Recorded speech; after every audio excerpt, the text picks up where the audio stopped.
Selamat malam Bu Eka. Saya bernama Muhammad Adian Siregar, NIM 244008376 dari jurusan Sistem Informasi dan Manajemen. Saya akan menjelaskan soal yang Ibu kasih, yaitu normalization. Ya, yang pertama UNF, customer name, customer address, vendor ID, vendor name, vendor address, purchase order number, purchase order date, out employee number, out employee name, item number, description, quantity, unit of measure, price, total, receipt total, note, entity in brackets are repeating groups. 1NF, header transaction, customer name, customer address, vendor ID, vendor name, vendor address, purchase order number, purchase order date, out employee number, out employee name, detail transaction, purchase order number, item number, description, quantity, unit of measure, price total, receipt total. 2NF, customer, customer ID, customer name, customer address, employee number, employee name, vendor ID, vendor name, vendor address, item number, item description, item price, unit of measure.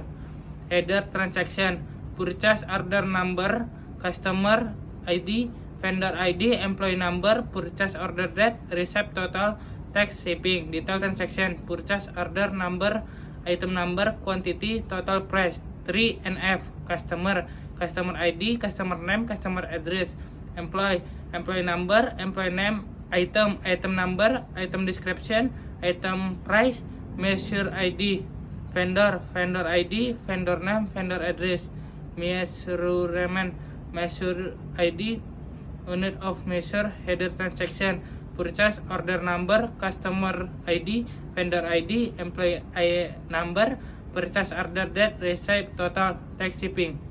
Detail transaction, purchase order number, item number, PKFK, quantity, total price. Underlined entities are the primary key. On 1NF, I created two tables, which is transaction headers and transaction details, where there are still many repeating groups.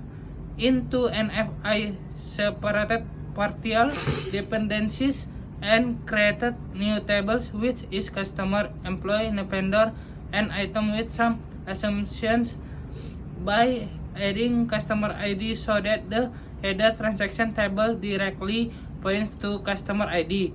In 3NF, I separated transitive dependencies or entities that are not directly related to the primary key and unit of measure, which was previously contained in the item table, and created a new table with the addition of the measure ID assumption. Ya, berikut itu saja jawaban dari saya dan penjelasan dari saya, Bu Eka. Sekian dan terima kasih. Selamat malam, Bu Eka.